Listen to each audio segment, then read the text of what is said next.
sekitar tahun 2017 kalau tasih jadi ketua Ansor Pesantren niku beberapa orang mengabari bahwa ketua Ansor Pesantren harus disuruh sowan ke Habib Lutfi. Nah terus awal saya sowan 7 orang, diantaranya ada Kang Yudi, beberapa orang gitu kan 7 orang itu. Di situ Habib Lutfi berbicara tentang makom, bahwa makom ini itu sebenarnya itu Syekh Tajuddin bin Abdurrahman bin Abdul Qadir bin Balil bin Yahya gitu kan, bin Yahya gitu. Nah waktu itu saya tanya, ngapunten Beb, itu jenengan data dari mana? Data OTP ada nggak? Nah si Habib Lutfi itu bilang bahwa saya itu diakui oleh UNESCO sebagai ahli sejarah. Saya ada silsilahnya. Nah jenengan mau bukti saya ambilkan di kansus, di ruang kansus. Oh nggih, kalau percaya Beb. Itulah mas bedanya bangsa kami dengan bangsa panjenengan. Bahkan saya ditanya, bapakmu tahu? Tahu. Simbamu tahu? Tahu. Buyutmu canggah? Ya nggak tahu. Nah itu bedanya dengan bangsa kami. Kalau kami rumput, kita jaga. Oh iya. Beliau bilang bahwa makam ini berusia 527 tahun waktu itu. Dan Gunung Slamet itu awalnya namanya Gunung Karo. Lalu dirubah oleh beliau, Syekh Tajuddin menurut Abdi itu menjadi Jabal Salamat. Merkane ilat Jawa jadi Gunung Slamet. Seperti itu. Nah terus singkat cerita setelah bicara tentang sejarah ini, masyarakat pesantren khususnya NU itu disuruh mengadakan haul setiap awal maulid. Maulid niki. Memang jauh sebelumnya niku Mbah Yai almarhum Mbah Yai Sukriyo itu sering haul di sini dulu, tapi sekitar 19 tahun yang lalu itu sudah setelah beliau meninggal sudah nggak haul lagi. Nah ceritanya beliau itu pengen ngadakin haul lagi, tapi cuman bukan Maulana Maghribi, jadi Syekh Tajuddin itu. Oke. Nah, dari berita ini kan saya bawa ke desa. Saya rapat sama teman-teman, terus saya sowan ke Pak Yai Masus, Pak Yai Leman, dengan ke Bulurah waktu itu bahwa Habib Lutfi mau mengadakan hall di sini. Nah alhasil para pemerintah ini tak antar ke dalamnya Habib Lutfi. Cuma waktu itu Habib Lutfi masih di Istana Merdeka, masih acara wungon 17-an, hari nggak ketemu. Nah selebihnya para kiai dan pemerintah desa itu kesana sendiri, wirawiri, yang hasilnya menghasilkan sekitar maulid akhir untuk hallnya. Berarti beda dengan yang zaman saya awal maulid. Ini akhir maulid. Nah persoalan Bawrekso, dulu Bawrekso ini ada bangunan tertutup seperti ini ya. Ada bangunannya. Disinyalir untuk kegiatan kemusyrikan. Banyak lah itu rumor di luar banyak.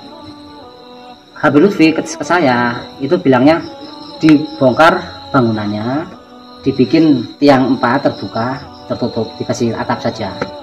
Tapi ketika setelah saya sudah nggak ikut andil soal makom, terus pengurus yang sekarang ini sering wirawiri ke sana, ternyata dibongkar sama ikunya apa sebenarnya Tenger ya. Nek yang bagi tengok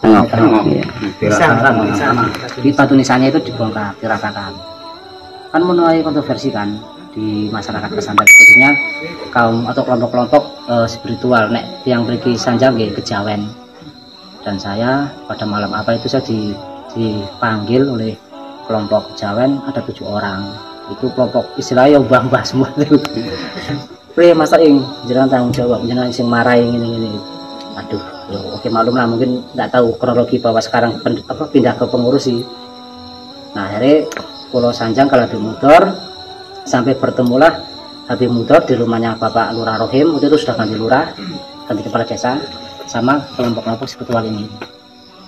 Di situ teman-teman dari kelompok kejawen ini menyampaikan keberatannya atas dibongkarnya Mbah Bawrekso ini. Kalau menurut Habib Lutfi, Bawrekso ini bukan makom Bawrekso, karena makom Bawrekso itu ada di Jakarta. Dia dari kerajaan Mataram atau apa.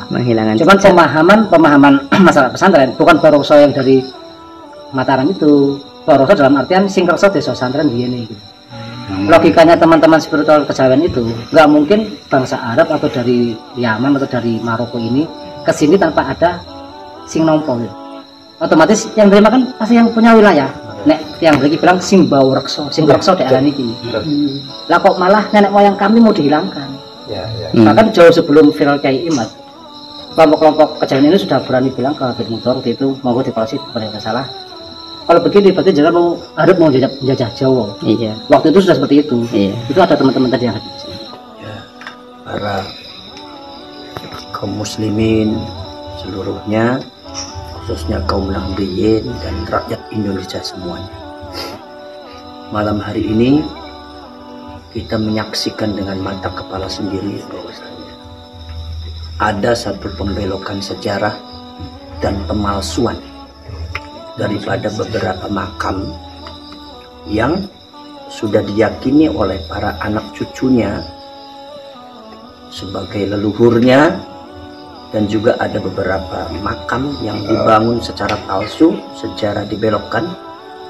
Itu adalah satu hal yang bukan fitnah, tapi itu adalah fakta.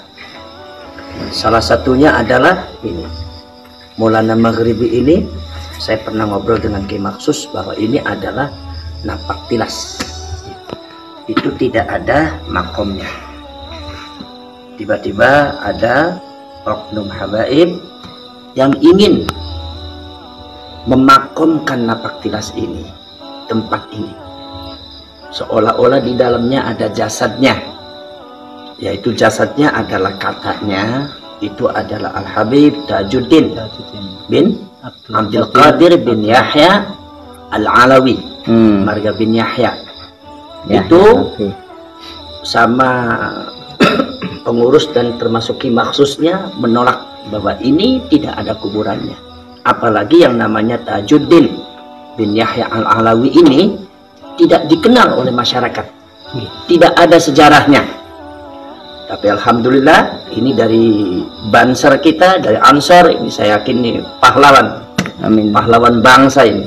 Luar biasa. Minimal pahlawan leluhur yang ada di Pemalang, mudah-mudahan menginspirasikan kepada seluruh Ansor dan Banser. Amin. Seluruh Indonesia bisa seperti beliau. Beliau punya keberanian sangat luar biasa.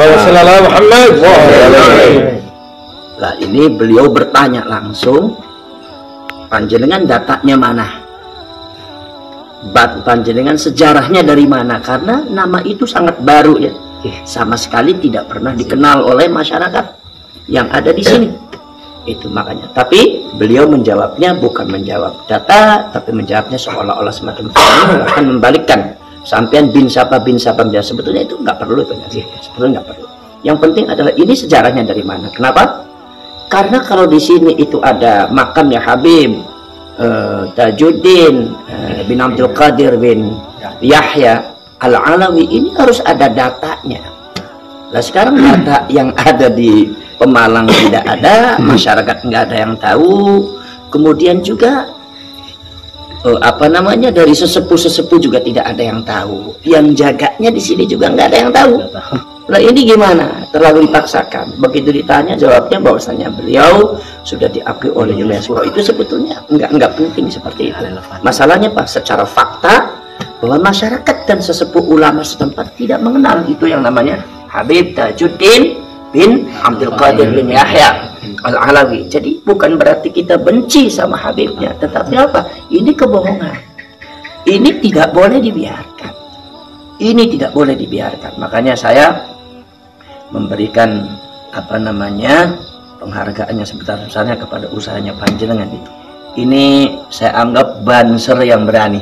Luar biasa. Ini Banser yang betul-betul layak menjadi laskar sabilillah menuju jalan Allah. Mudah-mudahan saya harapkan kepada panjenengan jangan takut membela leluhur. Jadi jangan takut. Harapan kami biarlah kembali seperti dulu. Jadi Maulana Maghribi. Kontroversinya sebatas itu penjelasan, itu jasad. Dari saya kecil itu kontroversinya. Wih jasad. Enggak, itu penjelasan. Hanya itu. Dan itu nggak jadi masalah.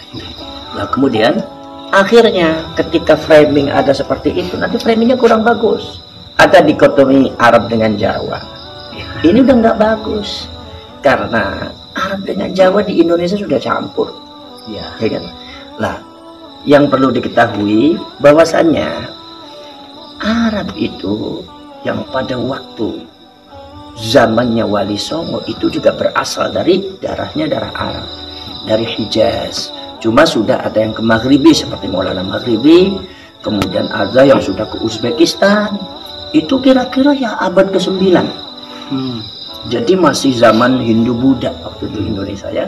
Kalau Alawi masuk Indonesia kapan Mas? Alawi itu abad ke-19. Nah itu Tahun 1832 kata Ki Agus Sunyoto itu.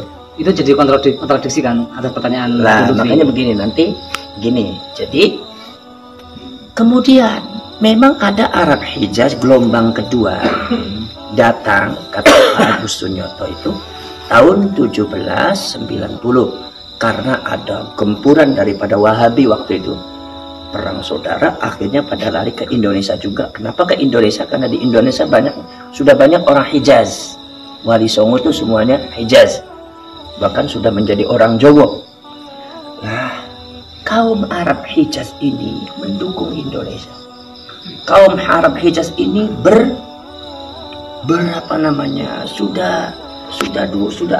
berkolaborasi dengan